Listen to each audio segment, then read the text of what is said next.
How's it going, everyone? Welcome back to the channel. Today we're going to be talking about Jamal Hill and his delusional excuses following his UFC 300 main event loss to Alex Periera, where he got brutally chinned in the first round.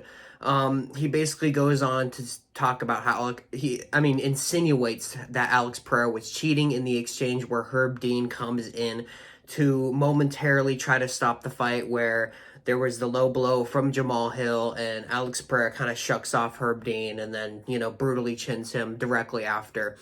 So we're going to take a look at what he said specifically about that finishing sequence. I do think a lot of it is less egregious than a lot of other people that make MMA YouTube are making it out to be, so I am going to cover it in this YouTube video. I know I may be a little bit late to this topic, but still I did want to make a video about this, and I will show you the actual clip that he is mentioning in this interview, or not interview, on his YouTube channel. I will show you the actual clip where he is, with the exchange between Alex Periera, the ref, and Jamal Hill, where Jamal Hill basically blames the entire thing on Herb Dean. So let's get right into it and let's watch, Jamal Hill's thoughts on the Alex Periera, fight and the finish, how it was going, and then how the finish happened. My thoughts on the fight were how I felt in the fight. I felt good in the fight. Heading into the fight, I felt that in the fight I was doing good things. I was moving around. I felt I controlled the distance. I was controlling the position. I was controlling all the things, working through my game plan. Okay, so I'm going to stop it right there real quick. He was not controlling the distance, controlling his game plan like he is mentioning here. I believe that Alex Periera had pretty much full control the entire fight, and I do believe that this finishing sequence would have happened regardless of what happened with the ref. But let's continue to listen and hear him out. Everything was working fine. I was able to find really good lead leg kicks that were able to hit the calf, inside leg kicks. I was finding the teep to the body. Finding my roundhouse, I was able to find straight shots to the body, able to come over the top with the right hand, able to find that. It's almost like he's talking about everything Alex Periera did. He said he was able to find his calf kicks, he was able to find the teep kicks, and he was able to find straight punches to the body. And I know Jamal Hill was throwing some of those as well, but that's really the three weapons that Alex Periera used to sort of set up this KO blow. At one point, I felt like I was opening up and starting to find my strikes and my tools, and I had him biting off of feints. He had him biting off the feints. Oh no, don't let Joe Rogan hear this or he will go crazy and claim Jamal Hill was robbed. I had him biting off my feints. Okay, what's going on here? We're really talking about feints winning you a fight? Let's continue. Was able to start timing his, only thing he was really throwing was the lead leg switch kick. I was able to time that. I was able to start getting him to woof on that, and he was pretty much only landing the body. The only thing he was throwing was the lead leg switch kick. This is just completely false. This is not true at all. Like I mentioned before, Alex Periera was throwing leg kicks. He was throwing gnarly punches to the body and more. I mean, I'm not watching the entire fight in front of me right here, but like I said, we will take a look at the finishing sequence here soon. Body jab, for the most part of the fight. Now, there was a fight, and a lot of people I've seen the controversy of people speaking on the stoppage and things like that with Herb after I kicked Alex in the hip, and it appeared to be a low blow. And after I kicked Alex in the hip and it appeared to be a low blow, it was a low blow. Your toes grazed his nutsack. Your toes were touching another man's nutsack. That is the definition of a low blow. That is just straight delusion. I hit his hip and it appeared to be a low blow. Okay, again, let's continue. Let's hear him. Let's hear him out, okay?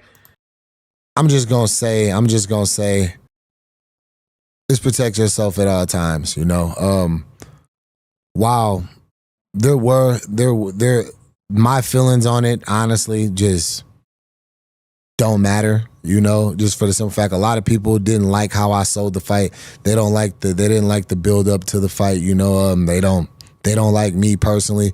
So It has nothing to do about you personally or how you sold the fight. This is all of this backlash you're receiving is from the way that you're handling the situation and the way that you're talking about this fight as if, oh, well, you know, I mean, he sounds like Anthony Smith here, but I do want to defend him a little bit in saying that, you know, because at the beginning of the video, I did say it was less egregious than people are making it out to be. And the reason I do believe that is because maybe that was the wrong way to phrase it, but I do believe that, you know, you take a fight on short notice. This is you're coming off of a brutal injury, and this is the situation you're put in. You're gonna be a little bit delusional. So I do excuse a little bit of this, but at the same time, it is just extreme delusion to the max.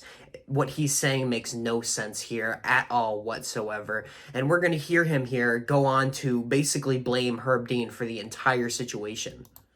it's irrelevant. I just take it as a lesson learned, and just grow from it from there, and just understand that it's protect yourself at all times. It's protect yourself at all times, and pay attention, and stay focused at all times.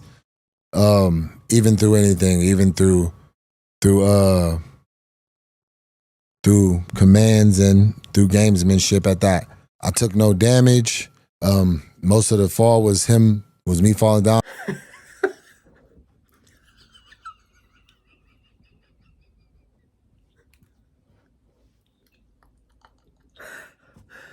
Oh. I took no damage. Most of it was gamesmanship from the fall.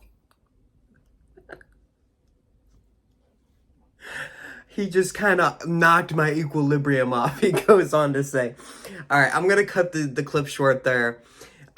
He goes on to talk about how, you know, it's protect yourself at all times, but, you know, it's also follow my instructions at all times. And I'm going to think twice before, you know, just blatantly following the ref's instructions, you know.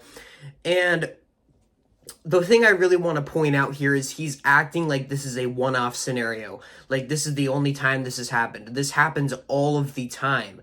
Probably every single card. Where someone gets kicked in the nuts, someone's toes connect with another man's nutsack, and the guy who gets kicked in the nuts says, no, I'm fine, and then they continue fighting. It just so happens that in this scenario, Alex Periera brutally knocked out Jamal Hill, had his eyes rolling back in his head, and had him, you know, doing the fucking stanky leg in the octagon, and now, all of a sudden, he's blaming Herb Dean for it because, oh, well, you know, he didn't separate us and he didn't do a full proper reset. But, okay, let's take a look, because he was also mentioning that, you know, Alex Periera, he closed a bunch of distance when Herb Dean came in and I was unfocused.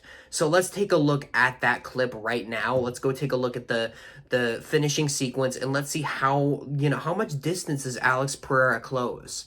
I'm genuinely curious. Aren't you guys a little bit curious? Let's see how much distance Alex Periera closes here. Okay, so we have the video here. Credit to MMA Joey.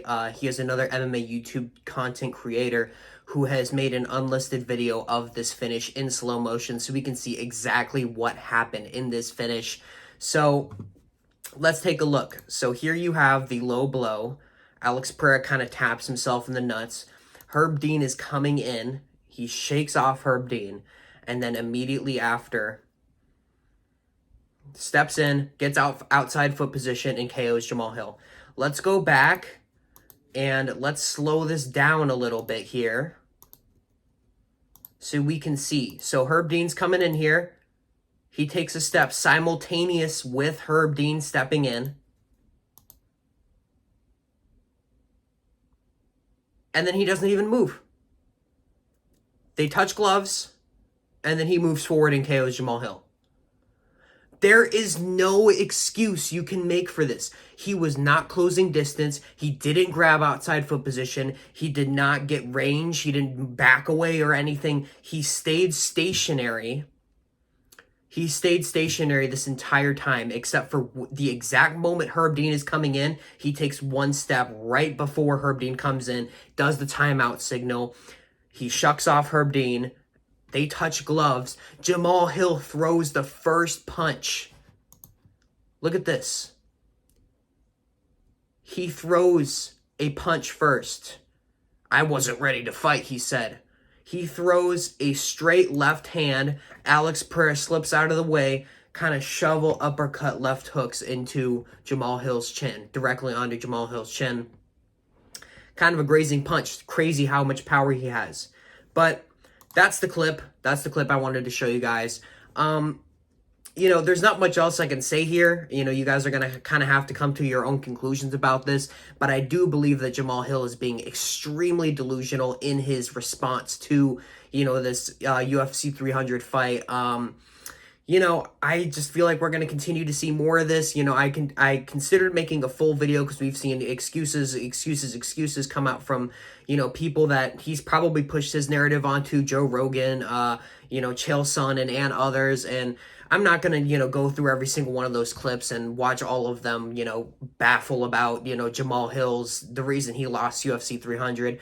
But I hope you guys did enjoy this video and me kind of exposing the real reason Jamal Hill lost and, uncovering the truth. Did Alex Periera cheat? The answer is clearly no. So if you guys did enjoy, please leave a like down below. Subscribe to the channel if you have not already. And thank you guys so much for watching. I hope you have an awesome day.